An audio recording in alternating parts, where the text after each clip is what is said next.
Fala pessoal, eu quero passar aqui para fazer um vídeo meio rápido sobre requisições HTTP e é um assunto bem iniciante para falar a verdade, mas durante o tempo que eu fiquei entrevistando pessoas, que foi ao torno de mais ou menos uns 2 anos em alguns trabalhos que eu tive, uma das coisas mais comuns eram pessoas tanto no back-end quanto no front-end não saberem explicar muito bem sobre requisição e nem entender como uma requisição era feita. Então, tinha gente, por exemplo, que achava que você precisa do Axis para fazer uma requisição HTTP. Então, se a gente quiser desmistificar um pouco disso, eu acho que a primeira coisa que você tem que fazer é entender o protocolo HTTP. Você não precisa se aprofundar em nenhum RFC muito complexo. Você tem aqui o MDN, né, que é o Mozilla Developer Network, que inclusive é de código aberto. Então, se você encontrar algum erro aí nas traduções em português ou alguma página faltando, você pode traduzir e contribuir, o que vai adicionar aí no seu portfólio, vai no seu currículo. Então, caso você não tenha lido aí, estudado esse artigo que eu coloquei na descrição, vamos dar uma simplificada. Então, você basicamente tem o seu cliente, né, que é o seu celular, o seu computador, o seu videogame, o seu jogo, né, ele pode estar fazendo requisições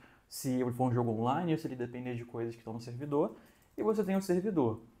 Eu não vou me aprofundar muito na definição dessas coisas, mas o protocolo, basicamente, o protocolo HTTP, ele funciona através de requisições e respostas. Então, para você se comunicar com o servidor, você inicialmente tem o seu cliente fazendo uma requisição para o servidor, e o servidor vai responder essa requisição dando uma resposta para ele. No alto nível é mais ou menos isso, e é importante para você ter pelo menos essa noção. Então, voltando aqui para o artigo, a gente consegue ver então o que seria um exemplo de uma requisição sendo enviada.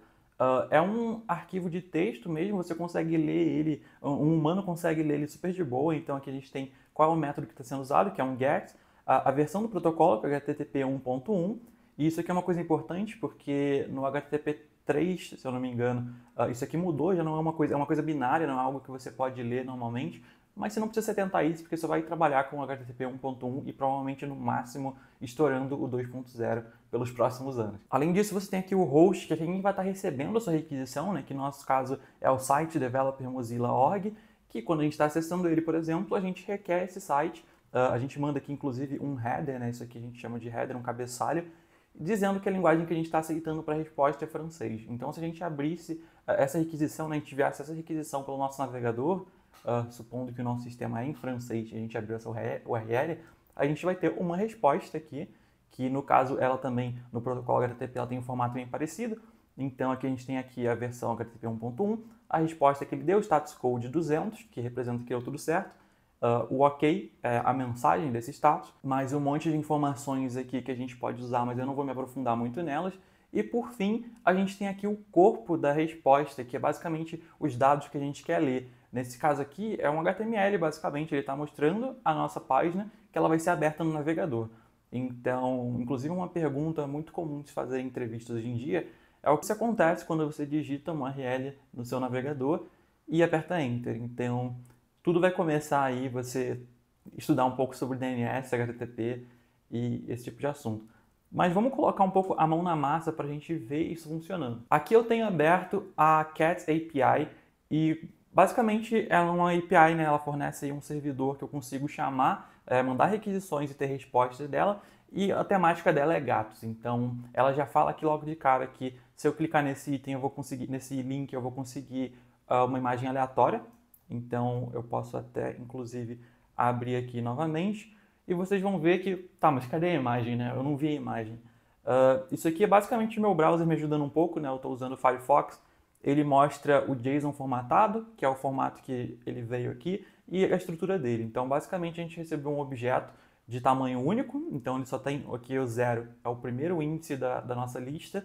E o que tem nele é isso aqui, um ID B3Q, a URL, que é a imagem de fato servida pela CDN, que é essa imagem aqui, ó, que fofinho ali com a corujinha, a largura dela e a altura. Então a gente fez aqui a nossa primeira requisição, na verdade o nosso navegador fez ela pra gente, e ele é o nosso user agent aqui. Se você ler esse artigo, você vai entender um pouco mais disso. Mas beleza, então vamos agora para falar um pouco de implementação, principalmente se você é uma das pessoas que acha que você precisa do Axis para fazer uma requisição, entender que não.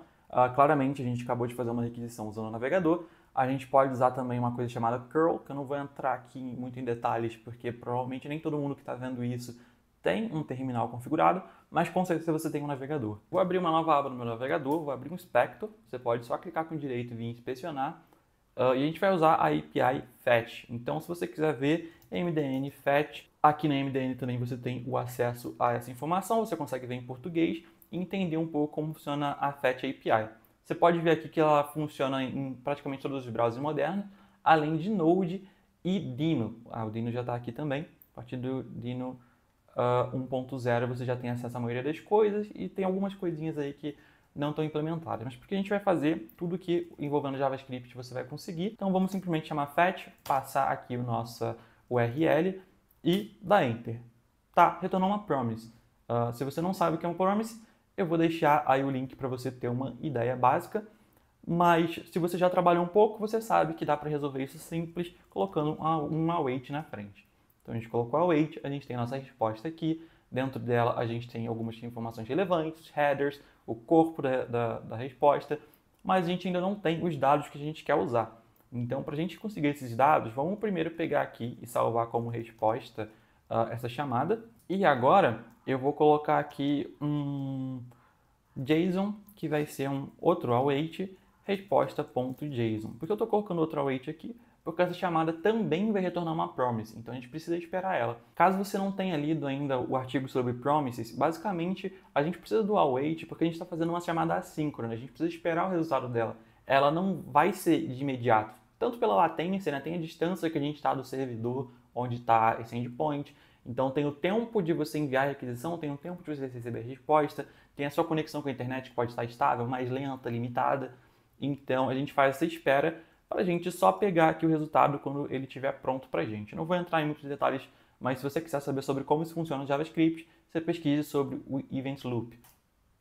Salvei aqui meu JSON e a gente consegue ver qual que é o resultado dele. Então, ele é um array, como a gente já tinha visto, de um elemento e o índice 0 dele, a gente consegue ver aqui também, é aquele mesmo objeto, só que, é claro, não é exatamente o mesmo porque ele retornou outra imagem. A gente pode abrir aqui pelo link da CDN, a gente tem o ID dela, a altura e a largura. Então, olha que barrigudinho esse. Então, muito legal, a gente fez uma requisição, isso aqui é uma requisição do tipo GET, a gente vai usar primariamente no nosso dia a dia de trabalho o GET, POST, PUT, DELETE, mas também existe aí o PATCH, existe a Options e existe uma série de outros aí que, na verdade, eu acredito que deve existir mais umas duas que eu esqueci de falar, mas aí você vai pesquisar e você vai aprender um pouco sobre isso. Mas basicamente com essas quatro principais aí que eu mencionei, o GET, POST, o PUT e o DELETE, você vai conseguir realizar o CRUD básico, né? Que o CRUD é basicamente criar, ler, atualizar e deletar, que é o Create, Read, Update, Delete. Então, eu espero que isso aqui tenha servido um pouco para você entender mais sobre como isso funciona. É claro, eu não entrei aqui num caso de um post, por exemplo, ele ia mudar, principalmente aqui na parte do fetch, a gente ia passar um segundo parâmetro para ele, mas se você ler aqui a API do fetch e a gente vê como que usa ele, você consegue achar aqui como fazer uma requisição do tipo post. Aqui, a gente vai passar outros parâmetros para ele, o método que a gente está fazendo um post, e o body aqui é o corpo da requisição, são os parâmetros que a gente passa. Um outro exemplo curioso é que se você já viu, por exemplo, o GraphQL, ou você já trabalhou com isso, basicamente o GraphQL é só um endpoint específico, né? Então a gente vai ter uma URL única que a gente vai sempre apontar para ela, e a gente vai mandar aqui sempre um post com um corpo específico. O corpo vai ser aquela sintaxe que você escreve lá nele, mas ele, no fim das contas, só está funcionando através de requisições HTTP. Eu espero que, então, esse curto exemplo tenha servido para fazer você entender melhor isso, caso você não entenda ainda como funcionam as requisições, mas, basicamente, pensa que tudo aí que você faz em comunicações, em seu celular, num jogo, num navegador, tudo vai funcionar em cima desse protocolo. Sim, existem outros protocolos, como o WebSockets, que é meio que um upgrade do HTTP. Ele funciona por baixo do HTTP, mas é um protocolo novo. Mas tirando, é óbvio, as exceções e as alternativas, basicamente tudo que você vai fazer funciona nesse esquema. Então é isso, deixa um comentário aí para me ajudar a ter engajamento no canal e tchau, tchau!